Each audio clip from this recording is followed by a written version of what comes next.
Welcome to The Deep Dive, the show that takes a stack of sources and extracts the most important nuggets of knowledge and insight, giving you a shortcut to being truly well-informed. Each deep dive is custom-tailored for you, our curious listener, and today we're plunging into a truly gripping narrative about power, ambition, and the darker side of the American dream. I'm your host speaker, and joining me, as always, is expert speaker.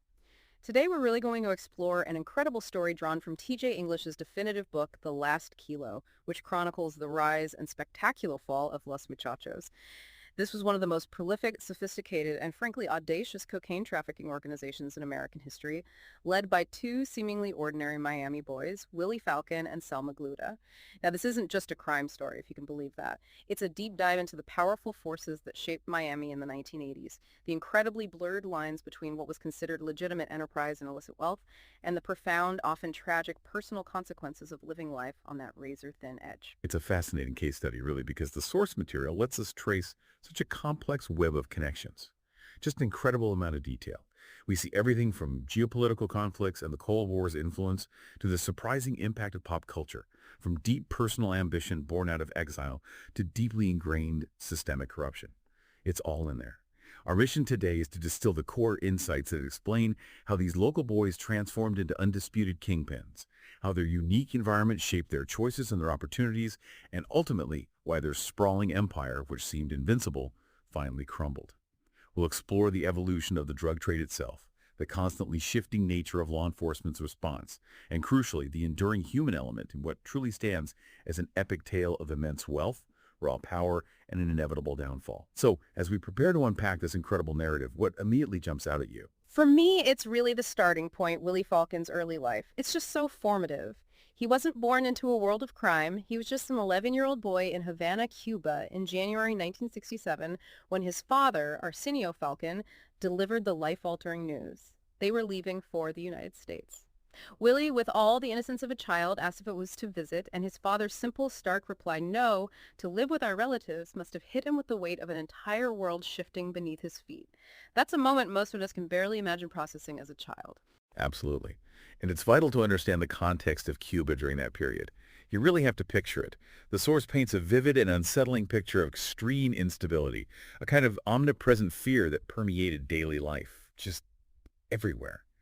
Willy experienced what he later called a terremoto, an earthquake, a deep, visceral sensation that something catastrophic was coming in the months leading up to their departure. He wasn't just told about it. He witnessed the consternation etched onto the faces of the adults around him, his parents, his uncles. That worry. He listened to Fidel Castro's apocalyptic language, blaring for hours from the black and white TV, speeches that never seemed to end. And he saw military personnel, surprisingly young, bearded men pulling up to houses in jeeps armed with rifles and handguns. Just taking people away. Yeah, sometimes even rousting neighbors out of their homes and simply taking them away. This is the environment Willy navigated, where even children understood the pervasive and arbitrary nature of fear, and it became foundational to his understanding of power and vulnerability. And the source adds an even more chilling detail. Every afternoon, like clockwork, he heard gunshots emanating from the police station at Cuartel de Policía nearby. This wasn't some abstract political change reported on the news. These were the sounds of real people, neighborhood residents or prisoners, being executed by firing squad. Right, imagine that sound every day. His mother, Marta, and his aunts would weep, lighting candles on a homemade altar, honoring those whose lives were so brutally taken. That constant, visceral reminder of the regime's arbitrary and brutal power, the tangible terror, must have been a deeply personal trauma that left an indelible mark on a young boy. Indeed. And if we consider the broader implications, the Castro regime's draconian crackdown forced many, particularly those from the business and professional classes, into exile. Others, who had even tenuous connections to the previous government, were simply purged or imprisoned. Gone. Willy's younger brother, Gustavo, known as Tavy Falcon, was born in 1961, right in the midst of this turmoil, with fear and paranoia rampant as people the family knew were arrested and imprisoned. So it was constant anxiety. Constant. This early exposure to arbitrary authority and state control, where your life and freedom could be snatched away without reason, instilled in Willy and countless others like him a profound distrust of any authority and an almost desperate desire for personal freedom and, crucially, financial security. It's a powerful insight into how formative trauma can specifically funnel ambition into unconventional, even illicit paths as a desperate quest for self-determination. You know, like I need to control my own destiny. So with this relentless backdrop of fear and political upheaval, a critical escape route eventually opened. In November 1966, President Lyndon B. Johnson signed the Cuban Adjustment Act, a landmark piece of legislation that uniquely allowed Cubans who managed to make it to South Florida to gain special visas and eventually become citizens. This led to the now famous freedom flights from Veradero. And the dual perspective of these flights is quite telling, isn't it?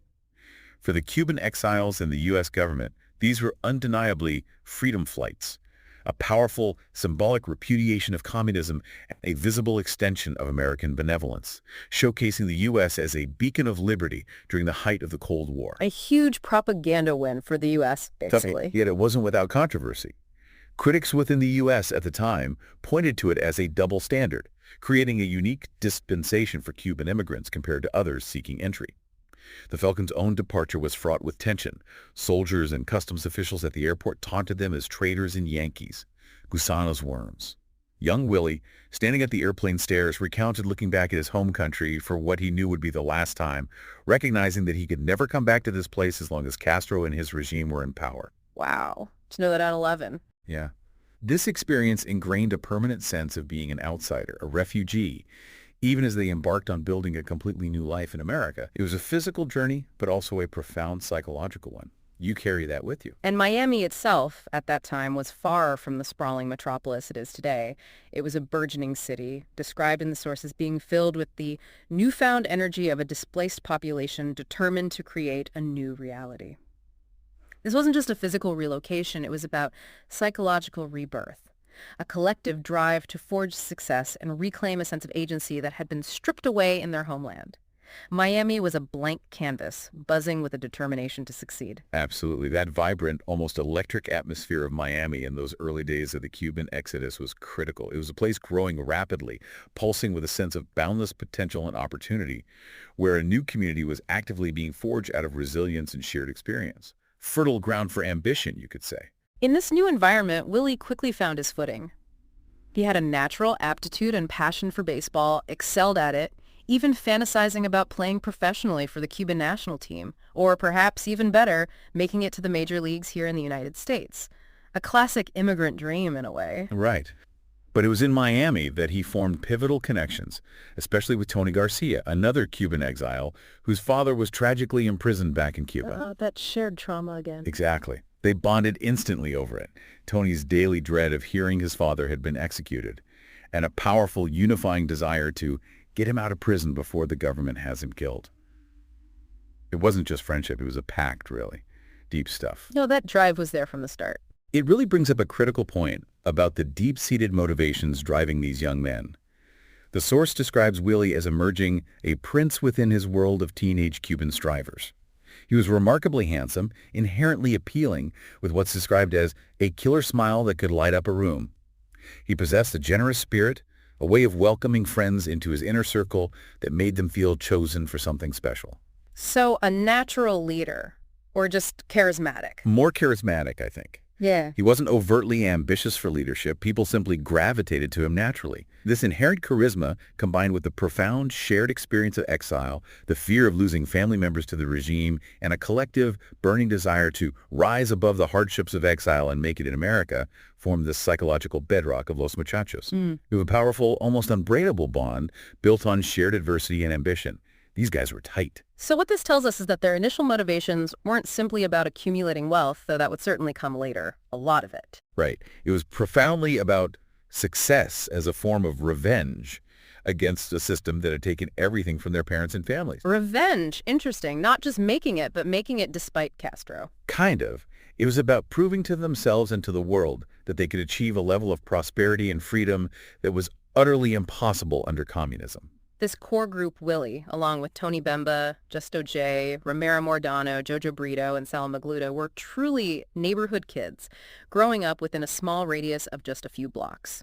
This incredibly close-knit bond, forged in shared experiences and a common fierce drive, would prove absolutely crucial to their later operations. Loyalty was everything. Absolutely. That loyalty, that tightness was their strength. And maybe eventually a weakness too. Now, this is where the narrative takes a truly intriguing turn. How did these young exiles, initially driven by patriotism and a desire for freedom for their families and homeland, transition from these noble, albeit deeply personal motivations into the audacious, large-scale cocaine trafficking enterprise they became? That's the million-dollar question, isn't it? It's utterly fascinating how an early, almost contradictory connection between the anti-Castro movement and drug smuggling emerged. It wasn't like flipping a switch. Willy and Tony were introduced to Chichi Quintero, a Bay of Pigs veteran and a known CIA asset, a real character by all accounts. CIA asset. So already blurring lines there. Definitely. Quintero explained their situation in terms of la lucha, or the struggle, declaring it a hydra with many heads. To effectively fight communists in Nicaragua, specifically the Sandinistas, they desperately needed weapons, and as he put it, weapons cost money. Simple as that. The ends justify the means. Pretty much the pitch. The idea he presented was deceptively simple, and for these young men, potentially compelling. Buy cocaine wholesale in Honduras, import it, sell it in the U.S., and then funnel the proceeds to purchase armaments for training camps in Honduras and El Salvador. It was presented as a pragmatic means to a deeply felt political end, directly appealing to their anti-communist fervor and sense of patriotic duty, fighting the good fight. So, the cocaine business, in its very inception for them, wasn't for lavish personal enrichment, but was framed as a necessary evil, a means to an end for a profound political cause. At least that was the justification. Right, and the source provides a powerful and poignant example of this. After Isaac Padron, a fellow Cuban militant partner, was tragically killed in a plane crash while flying supplies for the cause, Willy and Sal, dressed in respectful suits and ties, went to his widow's house. They presented her with a valise literally brimming with nearly $1 million in cash. $1 million, wow. Telling her, "This belongs to you. It's Isaac's share of our last transaction, undertaken on behalf of the struggle to free Cuba, for which your husband gave his life. He died with his boots on." It was clearly couched in patriotic, almost sacred terms, a gesture of honor rather than a simple business transaction. Very theatrical in a way. But incredibly effective, you'd imagine, in reinforcing that narrative for themselves and others. Absolutely. And this really underscores the profound moral ambiguities of the era and how easily ethical lines could be blurred, even erased. It was a confusing time. The source mentions a DEA surveillance photo that surfaced in 1986, showing Pablo Escobar himself loading kilos in Nicaragua. President Reagan then famously seized upon this image in a nationally televised address to demonize the Sandinistas, claiming their officials were deeply involved in drug trafficking. Okay, standard Cold War politics. But here's the twist. A striking hypocrisy emerged later. At the very same time, the U.S. government, through the CIA, was reportedly trafficking cocaine to fund the Contras. The Iran-Contra affair, basically. Right, so the U.S. government was condemning drug trafficking while allegedly participating in it. Precisely. This reveals how intimately intertwined geopolitics, covert operations, and the nascent drug trade were, creating an incredibly fertile and permissive ground for groups like Los Muchachos to operate and, crucially, to justify their illicit actions under a convenient banner of patriotism. Willy's later reflections in prison, musing about Cuba itself allowing drug transshipment through its waters, hints at a multi-layered hypocrisy that permeated the entire landscape. It was murky, to say the least. Let's broaden our perspective now and connect this to the fascinating and somewhat surprising history of cocaine itself. It certainly wasn't always viewed as the illicit, dangerous substance we know today, was it? Not at all. That historical context is absolutely crucial. Once refined into a pristine white powder, cocaine, for a period, became an object of considerable desire for the upper echelons of society. Very fashionable. Believe it or not, it was even an ingredient in Coca-Cola in 1890, widely viewed as a harmless stimulant, the pause that refreshes. You could literally purchase it in pharmacies across the U.S., marketed for various uses, to sniff, chew, smoke, gargle, or apply as an ointment, like snake oil, almost. It was only banned as an additive with the Food and Drug Act in 1910, which forced Coca-Cola to replace it with caffeine, and then fully declared illegal in 1914 with the Harrison Anti-Narcotics Act. But even after its prohibition, its cultural cachet endured. It didn't just disappear. So what did this shifting perception mean for a group like Los Muchachos? By the 1970s, after its ban and during its underground resurgence, cocaine gained immense cultural cachet, particularly within the entertainment business and affluent circles. People actively sought a drug that could get them high but still allow them to remain functional. A stark contrast to marijuana, which was seen as diminishing motor skills to the point where a person was barely functional. Or at least that was the perception. Exactly. In the frenetic, stressful, achievement-oriented back alleys of the great American hustle, there was a burgeoning, almost desperate need for a stimulant that could offer a high without hindering performance. The perfect drug for the go-go era, you might say. This was the market they saw opening up. Precisely. This cultural volcano was, as the source puts it, on the verge of eruption. The demand for cocaine exploded, especially in affluent circles. From movie sets in Hollywood to corporate boardrooms on Wall Street, everywhere. Willy and Sal, initially involved for those political, anti-Castro reasons, quickly recognized the immense scale of this burgeoning market. They weren't dumb. From the very beginning, they were thinking big, planning not just local deals, but to expand their reach from Miami Beach to major metropolitan centers like New York, Chicago, and California. They saw the national potential immediately. Right. They weren't interested in small-time street sales. Their vision was to establish clients who could handle a kilo or more at a time, moving directly into large-scale, high-profit distribution. Wholesalers, essentially. The iconic TV show Miami Vice famously defined cool in the 1980s, portraying the city's narco-universe with its signature pastel colors, sleek Armani suits, powerful go-fast boats, and popular music. Was this just a work of fiction, or did it genuinely reflect the vibrant, dangerous reality that Los Muchachos inhabited and, in many ways, helped to create? You know, it's funny. Miami Vice was, in fact, a remarkably accurate reflection in many ways. It suggested that Miami's alluring surface pleasures were very much an extension of the city's illicit cocaine universe. Los Muchachos didn't just exist in this reality, they fully embodied it. They were Miami Vice, in a sense. Life imitating art or art imitating life? Bit of both, probably. The source material emphatically states that corruption was the single most dominant characteristic of the cocaine business, far more so than overt violence, at least for them initially. It's explicitly laid out. Dirty cops, agents, lawyers, judges, and politicians feeding off the profits of the narcosphere is what made the world go round. Money talked. Loudly. And Willy and Sal had the money. Seemingly unlimited resources, yeah. They managed to buy off everyone from a county sheriff who enabled clandestine airstrips for their planes to a high-level money launderer who astonishingly became the president of a country. It's just wild. The specific examples of this corruption are truly astounding and reveal the deep reach of their influence. They had Sheriff Sermon Dice Jr. of Hendry County on their payroll, who literally allowed them to land planes loaded with hundreds of kilos, making millions in bribe money simply by looking the other way, or even, incredibly, providing a police escort for their illicit cargo. A police escort. Unbelievable, isn't it? Yeah. And then there's the general who ascended to become president of Panama, Guillermo Endara, whom they financed with a staggering $10 million. $10 million! With Endara reportedly promising to take care of those who have been reliable friends once in power. These weren't just isolated incidents of bribery. This speaks to a profoundly embedded systemic corruption that facilitated their empire at the highest levels. The whole system felt compromised. And what's particularly striking is how they meticulously cultivated a public image, a very specific persona of success and good times.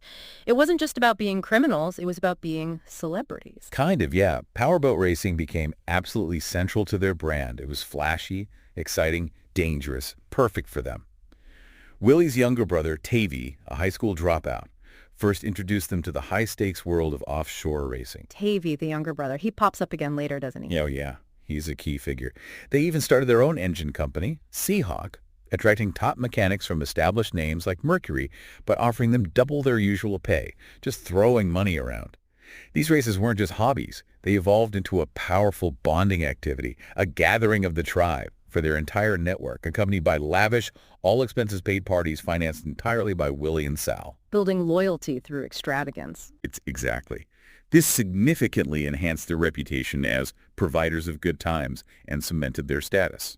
The sheer master of the universe feeling was undoubtedly intensified and fueled by cocaine itself, described as a rush of ectoplasm that led to a sense of nirvana on the high seas, allowing a person to feel only the rumbling of the boat as an intrinsic internal mechanism of the human body. It was a complete immersion in that lifestyle. And the Mutiny Hotel and Club became their undisputed epicenter. It sounds like something out of a movie. It was a nexus of cocaine, disco, and celebrity, a place where everyone seemed to converge.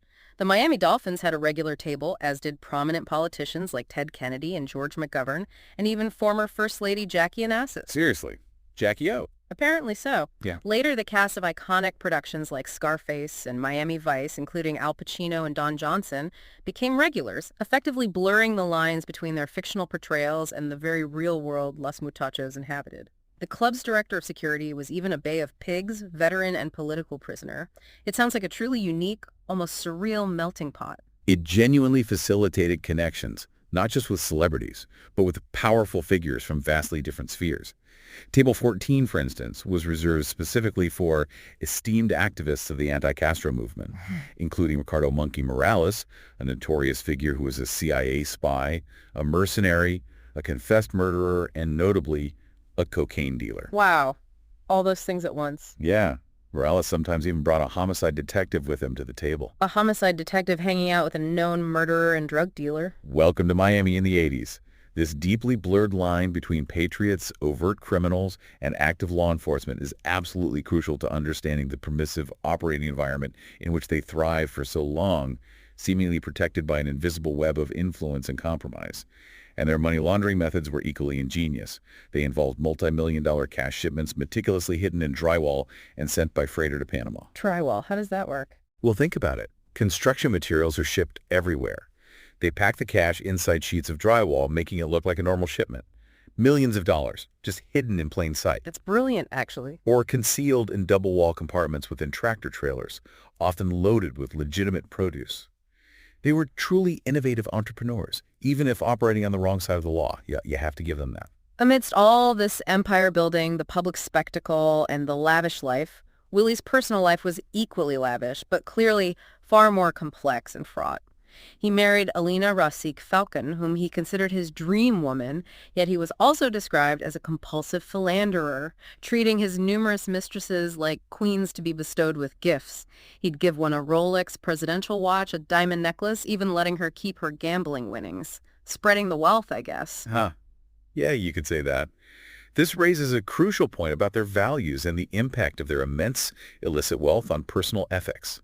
Willy secretly believed it was his right as a Cuban male and as highly successful criminal to live by his own rules. His own rules. Yeah, that the traditional social strictures simply did not apply to him. Alina, according to her sister, chose to look the other way, fiercely committed to being his wife, and notably, she never talked about his philandering, even after public incidents, like otherwise turning on one of his mistresses at a boat race. Just accepted it as part of the life. Seems like it. This was a world where wealth allowed them to create and enforce their own unique set of social norms, where loyalty and family were highly valued, but perhaps in a very unconventional, almost transactional way. And Alina wasn't just a passive wife tolerating his lifestyle. She was, in her own right, a genuinely independent businesswoman. She opened Scruples, a high-end women's clothing and fashion boutique on Miracle Mile, and traveled internationally to fashion shows in Milan, Madrid, and Paris. This venture gave her, as the source notes, a feeling of accomplishment separate from Willy's reputation as the cocaine king of Miami. She carved out her own identity. Right. It's a compelling contrast, where the source material highlights the apparent good life against persistent underlying tensions and personal struggles. Alina's brief relationship with a Miami cop, and then, strikingly, with a rival drug dealer named Carlene Quesada, who was a regular at the mutiny's infamous Table 14, suggests her own forms of rebellion, or perhaps a search for a different kind of connection and maturity that she might have felt was lacking elsewhere. Interesting. Seeking something outside that world, maybe. Maybe. The source also points out that Willy and Sal strategically invested their narco profits into a portfolio of legitimate businesses, notably construction companies, with their fathers holding executive positions. This was a deliberate strategy, further blurring the lines between legal and illegal enterprises, giving their ill-gotten wealth a veneer of respectability and integration into Miami's booming economy, washing the money, but also building a legitimate front. Despite their meticulous efforts to operate as gentlemen providing a service to the marketplace and their deliberate avoidance of wanton violence as a core business policy, that couldn't last forever, could it? No. The brutal realities of the narco world eventually caught up to them. The indelible turning point, the moment everything changed, was the terrifying kidnapping of Willy's mother, Marta Falcon, in 1981, by two men chillingly disguised as Miami police officers. They cuffed her, blindfolded her, and took her to a secluded house, forcing her to speak to her husband on the phone to confirm she was alive. Just horrific. His own mother, that must have hit him hard. Oh, absolutely. This event marked a profound and brutal shift for them. Willy was absolutely stupefied. The ransom payment itself meant nothing to him. It was chump change compared to their vast profits, pocket money. But he sensed something ominous and diabolical at work, an internal reckoning. He later articulated it as feeling like the chickens coming home to roost. Once the illusion was shattering. Completely. Up until that point, Los Muchachos had, in their own minds, remained above it all, genuinely believing they were admired and protected by all, including the cops, largely because they were local boys who deliberately avoided the kind of random street violence that characterized other drug gangs. The kidnapping utterly shattered this illusion of invincibility, revealing their profound vulnerability and signaling that their privileged, insulated existence was irrevocably over. The fun, as they knew it, had truly taken a dark turn. So this single brutal act truly changed everything for Los Muchachos.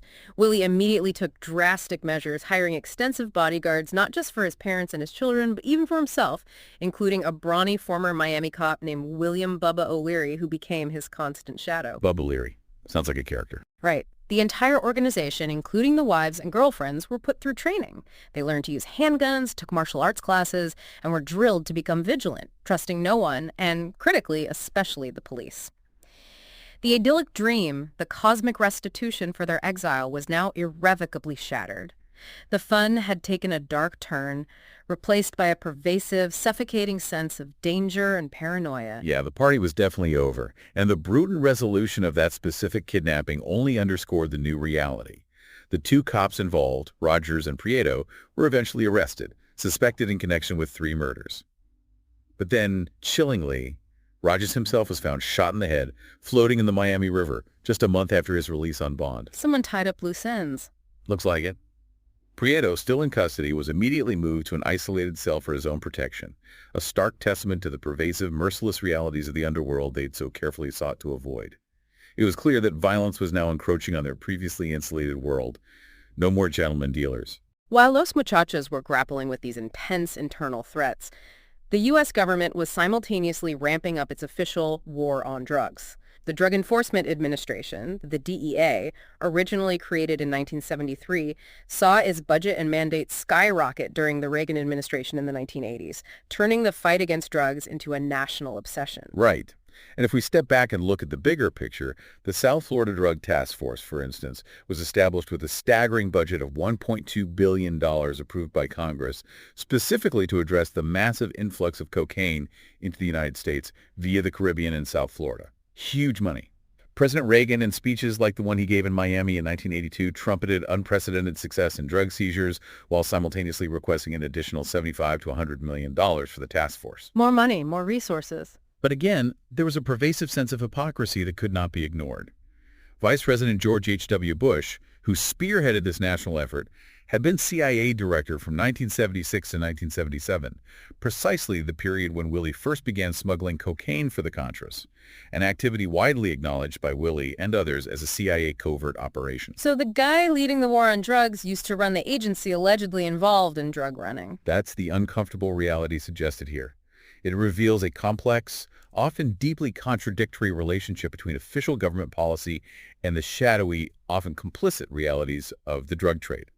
Very messy. And then there was the force of Pablo Escobar. His brutal, unprecedented ascent to power in Medellín involved ordering the murders of countless rivals, police investigators, and even judges, leading to his infamous Plato o plomo, silver or lead, motto meaning, accept the bribe or face death. Yeah, Escobar changed the game. Completely different level of violence. He even audaciously pursued a political career, becoming an alternate deputy representative in the Colombian Congress in 1982, believing, with chilling logic, that if I'm the president, nobody can touch me.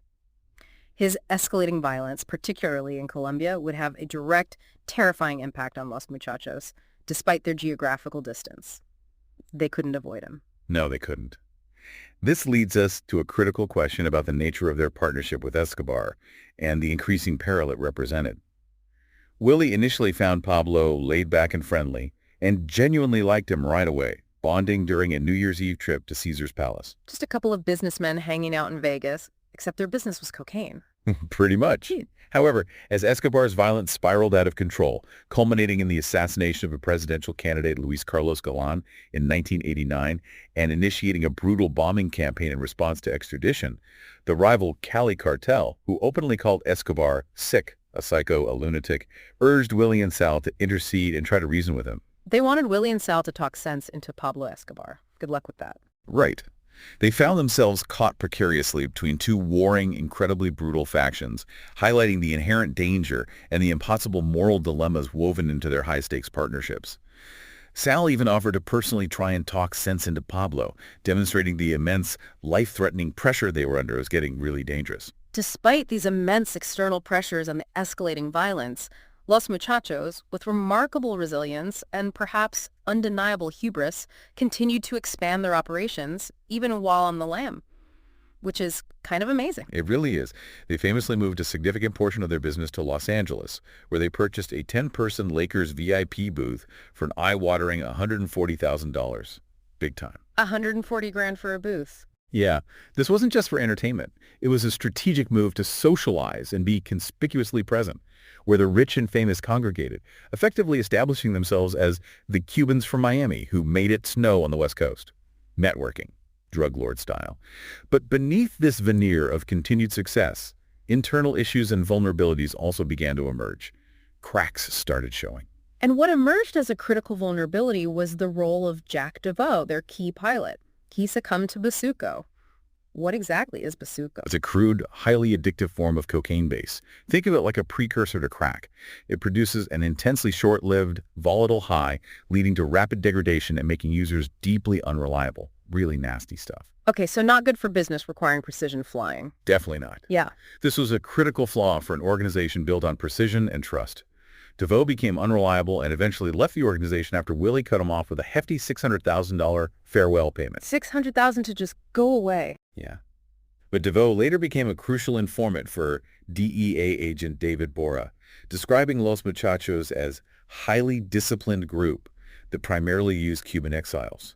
Family members, cousins, brothers-in-law, making them incredibly difficult to prosecute because so few had prior criminal records. So that family structure was a double-edged sword. Exactly. That reliance on tightly knit familial bonds, while a strength, became a critical vulnerability when just one disaffected member could unravel everything. And their hubris became glaringly evident. Some members, like Peggy Rosello, who started out innocently washing cars for them at 16 and was a millionaire by 21, were utterly dazzled by the money, flaunting it. Totally. They brazenly ignored warnings from older, more seasoned members like Justo J to not be so obvious with their wealth. Okay. The source notes, with a chilling poeticism, having green eyes could make you rich, but it could also blind you, suggesting that their unbridled pursuit of riches led to a dangerous level of overconfidence, blinding them to the gathering storm. Believing their own hype. This really forces us to consider if their very success was, in fact, their undoing. The constant drip of a leaky faucet, a relentless stream of investigations and arrests of key associates like Manuel Garces, who had been their initial godfather in the cocaine business, and Ray Corona, their early banker, signaled that the feds were steadily closing in. Corona's eventual cooperation, turning state's witness, was particularly problematic. Big blow. And their first arrest in Los Angeles, even under false names, by the Marina del Rey Sheriff's Office. That must have spooked them. Yeah, it was a confusing, almost disorienting mystery that made them realize they lacked the vital contacts or sources of information in a new city that had so long protected them in Miami. They were out of their element. This unsettling experience, coupled with the relentless pressure from federal scrutiny, ultimately led to the fateful decision for Willy and Sal to go on the lam, initiating a new, far more dangerous and isolated phase of their lives, running scared. After spotting DEA agent David Borah and an IRS agent at the courthouse, a clear sign they were under intense scrutiny, Willy and Sal made a snap, life-altering decision. They would become fugitives. Just like that. Right then and there. They immediately called for an emergency summit meeting with the innermost circle of Los Muchachos at the Polynesian Hotel near Disney World in Orlando. Of all places. Disney World? Seriously? Apparently so. What's striking about that meeting is how they framed this existential crisis, desperately trying to maintain control and project an image of strength. Willy famously told everyone, As of today, don't even use the names Willy Falcon and Sal Magluta. Those names no longer exist. Erasing themselves. Yet with incredible audacity, he immediately followed that with, "Nothing changes. We're still on call 24/7. Your duties and responsibilities haven't changed. Business as usual." He even managed to spin their newfound fugitive status as an advantage, proclaiming themselves even more available to focus on our business. No more boat races or softball games to distract us. Wow, that's some serious denial, or maybe just pure focus. Hard to say. It demonstrates their almost pathological commitment to the enterprise, a business that had become so deeply ingrained in their identities that even personal freedom was secondary. The business was everything.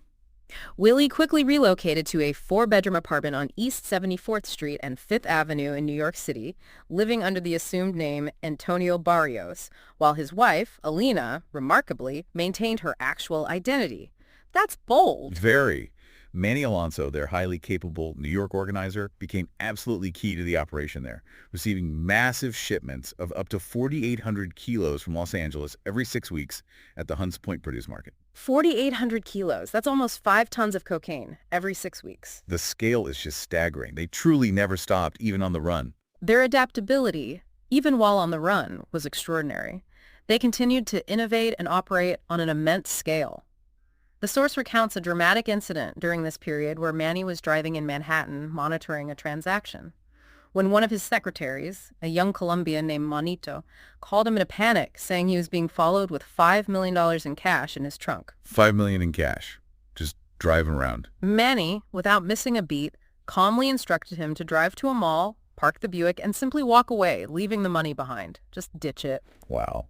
For Willy and Pacho Herrera of the Cali cartel, who were partners in this venture, it was simply the price of doing business. A staggering $5 million loss up in smoke just like that. Unbelievable. Their ability to absorb such truly immense losses speaks volumes about the sheer mind-boggling scale of their overall operation. It highlights that at this level, even millions were just a cost of doing business. Chump change again. The rise of crack cocaine in the mid-1980s was an odd and unfamiliar phenomenon to Los Muchachos.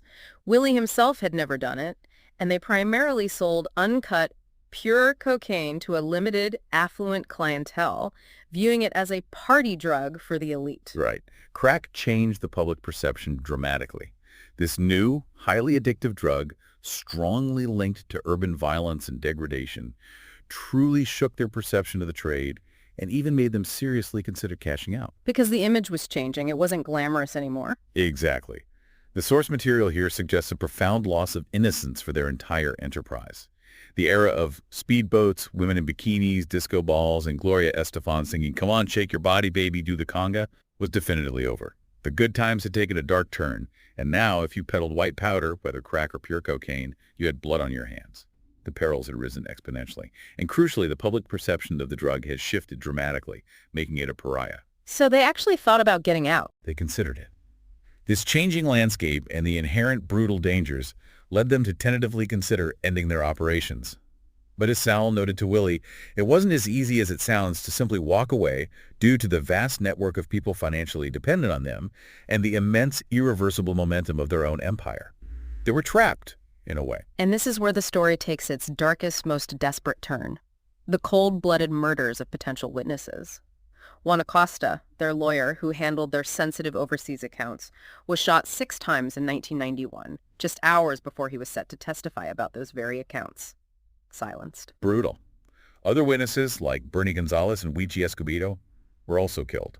This wasn't random violence. This was a direct, brutal, and calculated response to the intensifying pressure from law enforcement and the very real threat of their sprawling empire unraveling completely, protecting the organization at all costs. The lengths they went to in order to maintain control and enforce silence are truly chilling. They allegedly smuggled a cell phone into prison. Into federal prison, yeah. Allowing them to continue operations and, shockingly, order hits from behind bars, which understandably outraged federal prosecutors Clark and Sullivan. Running the business and maybe more from jail? The source describes prosecutors as apoplectic at the idea that Willy and Sal, while in federal prison, were still consummating coke deals and possibly ordering hits on potential witnesses. Just incredible audacity. Meanwhile, geopolitical events continue to intertwine with their fate. The U.S. invasion of Panama in December 1989, which installed their very own money launderer, Guillermo Endara, as president. Their guy became president. Right. It excited them immensely as they hoped the U.S. would do the same thing to Fidel. Incredibly, even while incarcerated, they continued to fund anti-Castro militants, giving $2 million to a new group, PUND, for a plot to assassinate Castro. Still funding La Lucha from prison. Demonstrating their enduring, if perhaps profoundly misguided, sense of patriotism, or maybe just hedging their bets. In April 1991, the long arm of the law finally closed in on Willy and Sal in a series of massive, highly coordinated raids. Sal was caught at a gas station, kind of anticlimactic. Yeah, but Willy's arrest was pure Hollywood. Under a terrifying swarm of helicopters with red laser dots from numerous commando cops dancing on his chest, he was apprehended at his Fort Lauderdale home. Like something out of, well, Miami Vice. Exactly. The immediate aftermath was a whirlwind of unsealed indictments, swift asset freezes, and a concerted attempt by prosecutors to disqualify their chosen high-powered lawyers. The legal battle began.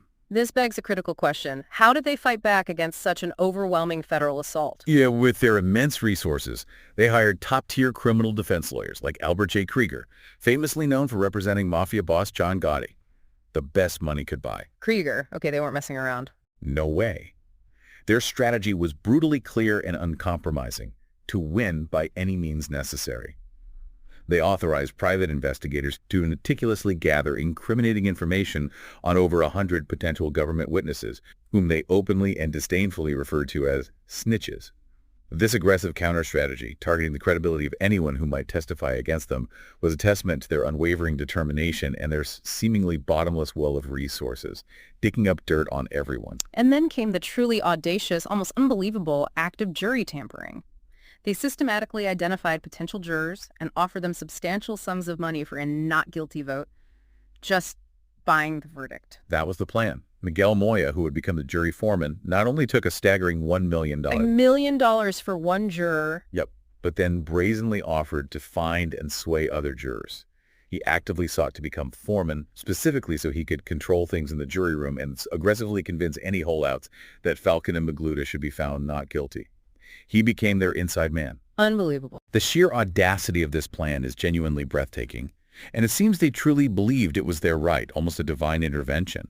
They even paid a juror nicknamed Pretty Woman for a not guilty vote, despite Prosecutor Clark's deep reservations that she looked like the kind of woman who would date a drug dealer. They thought they could buy anything, even justice. It seems like it.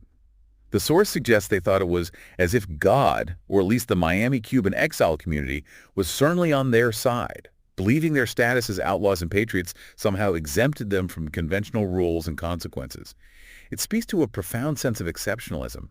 They were different. In February 1996, after 4 grueling months of testimony, passionate closing arguments, and tense deliberations, the jury returned a not guilty verdict on all counts for both Willy and Sal. It was an astonishing, almost unbelievable moment in the courtroom, with their supporters erupting in a wave of triumphant celebration. They actually pulled it off. They did. This was truly a stunning outcome, particularly given what was described as an embarrassment of riches for the prosecution in terms of the evidence presented, yet it resulted in a total acquittal. Just gone.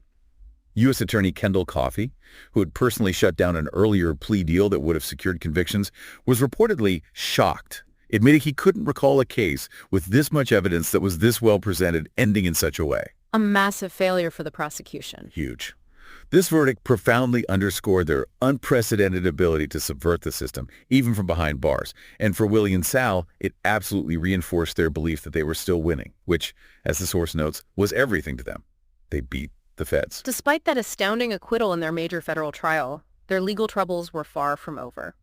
Sal Magluta was later convicted of drug-related murders in a separate, equally harrowing case, receiving a staggering 205-year sentence in 2003. So the system eventually got him. It did. That trial chillingly revealed how their brother-in-law, Eduardo Liscano, who provided them with pagers and cell phones to run their operation from prison, also allegedly provided weapons and critical information to hitmen involved in silencing potential witnesses. Family turning on family, or at least enabling the violence. And Sal's ultimate downfall was, in part, attributed to what the source calls his own self-destruction, his carelessness with financial ledgers. Yeah, the ledgers. Those were eventually seized during a raid on his compound and provided absolutely crucial evidence against him. Basic mistake, really. At his sentencing, Magluta, facing the reality of spending the rest of his life as prison, pleaded for mercy, turning to his family and saying, "I have failed you in every way possible, and for that I am sorry." A moment of clarity at the end. Perhaps. It reveals the profound personal toll and the deep-seated regret that finally surfaced at the very end of his long, defiant run, a stark contrast to his earlier invincibility. Willy Falcon, seeing Sal's devastating 205-year sentence as an unmistakable warning, eventually negotiated his own plea deal. He decided not to risk it. Right. He agreed to a 20-year prison sentence without having to testify against anyone, a critical condition for him. No snitching. He joined other muchachos who were now also wearing prison jumpsuits, pondering their crimes, and like all inmates, dreaming of release while reflecting on the immense consequences their choices had wrought upon their loved ones on the outside. The empire had truly crumbled. The individual fates of these men and the stark realities of post-prison life are quite poignant. Benny Lorenzo, for instance, was paroled in 2003 and went on to successfully sell high-end cars at a reputable dealership. Made a life for himself afterwards. Yeah, seemingly finding a path to legitimate integration. Tony Garudo, known as El Cunio, served 15 years, enduring the immense hardship of separation from his family. He struggled immensely with reintegration, describing himself as different, with emotions locked up inside that would sometimes explode in unexpected ways. The prison experience changes people profoundly. The profound stigma of being a convicted felon from such a notorious scandal was a heavy, indelible burden, highlighting the deep human stories and the lasting, often hidden consequences of a life lived outside the law. It's not just about the headlines. Not at all. There are real people, real families affected. So, what does this all mean for Willy Falcon after decades behind bars, separated from the empire he built? He was finally released in November 2018, but immediately deported to the Dominican Republic. Unable to become a U.S. citizen due to his past, a decision he later admitted he had neglected to make earlier in his life, a crucial oversight. Yeah, a detail that cost him dearly in the end. He returned a free man, but one without a country to truly call home. And this brings up a truly important point about the long tail of their choices and the enduring, almost cyclical nature of their saga. It's like it never really ends. Right. In the Dominican Republic, Willy was reunited with his daughters and grandchildren, housed under armed guard for his own protection. But in a striking twist of fate, just as Willy was about to be released, his brother Tavy. Tavy again. Yeah, Tavy, who had been on the run for decades as a fugitive himself, was dramatically captured in Kissimmee, the very town where Willy had received his first cocaine shipment 40 years earlier. No way! That's crazy coincidence. It was an unreal coincidence that immediately touched off a tidal wave of posts on social media and reignited old tropes about the cocaine era in Miami, complete with vintage news clips from Scarface and Miami Vice. The legend lives on. Tavy was subsequently sentenced to 11 years, entering the prison system just as Willy was leaving it. They literally passed one another like two ships in the night, a poignant image of their parallel yet diverging paths. Yeah, quite cinematic. Tavy himself described inmates bowing at his feet as if he were a celebrity, a testament to the enduring, almost mythical status Willy and Sal had achieved even in prison. Tavy's reaction to the media's portrayal of their story is particularly insightful. He was remarkably sanguine about it all, even laughing at Kings of Miami, the Netflix docuseries, seeing it as just another continuation of the sensationalized Scarface and Miami Vice narrative, portraying crazed Latinos with Uzis. Right. In a now famous exchange, when a corrections officer, after a screening of the Netflix doc, asked Tavy if he wanted to be like Scarface, Tavy famously replied, "No, he wanted to be like me." Wow. That says it all, doesn't it? It captures a fiercely defiant perspective on their legacy, a refusal to be defined by sensationalized fiction, and an assertion of their own illicit yet undeniably powerful reality. Now, in the Dominican Republic, Willy and Tavy, who is now a grandfather of twins, speak almost every day. They reminisce, sharing untold stories from their turbulent years in the business and expressing deep, palpable regret about not being there for their parents' funerals, a heavy cost of their chosen lives, things they can't get back. Exactly. This raises a powerful question about the nature of memory, legacy, and self-perception, particularly for those who have lived outside societal norms. Willy acknowledges his father's disapproval of his illicit success, but genuinely believes his dad also held a modicum of pride in what he achieved. Pride in his son, the drug kingpin. Complicated. Very. Ultimately, they believe they seized on a phenomenon not of their making. the explosive rise of cocaine, and in doing so created something truly unprecedented in the annals of history. A distribution network composed largely of Cuban exiles, driven by immense vigor, imagination, and, yes, a sense of honor. This presents a complex, deeply nuanced view of their operations, not simply as criminals, but as ambitious exiles who found a unique, albeit entirely illegal path to a twisted version of the American dream, their own version. So what does this all mean for us, the listener, beyond the thrilling details? History is alive in the hearts of those who lived it. Willy and Tavi's story isn't just a simple crime tale. It's a multifaceted narrative that speaks to the immigrant experience, the relentless nature of ambition, the human capacity for adaptation, the seductive allure of easy money, and the brutal, inescapable consequences that eventually follow when operating so far outside the law. It's a powerful testament to how deeply intertwined personal choices, vast geopolitical forces, and sweeping cultural shifts can truly be. It's all connected. Absolutely. We connect this to the bigger picture. It powerfully highlights how individual choices, even illicit ones, can profoundly shape the times in which they live. The story of Los Muchachos offers an unparalleled window into Miami's dramatic transformation from a sleepy southern city into a vibrant yet deeply complex global hub. It showcases the intricate interplay of culture, politics, and illicit enterprise, and, at its core, the enduring human quest for freedom and prosperity, even when pursued through dangerous and unethical means. It forces us to truly consider the seductive power of wealth and belonging, and the dangerously blurred lines that can emerge when extraordinary circumstances meet extraordinary unbridled ambition. A cautionary tale, perhaps. Definitely food for thought. And that brings us to the end of another deep dive. We hope you've gained some valuable insights and had a few genuine aha moments today. We really appreciate you allowing us to be your guides through this incredibly complex and captivating material. It's quite a story. It really is. What truly stood out to you from today's discussion?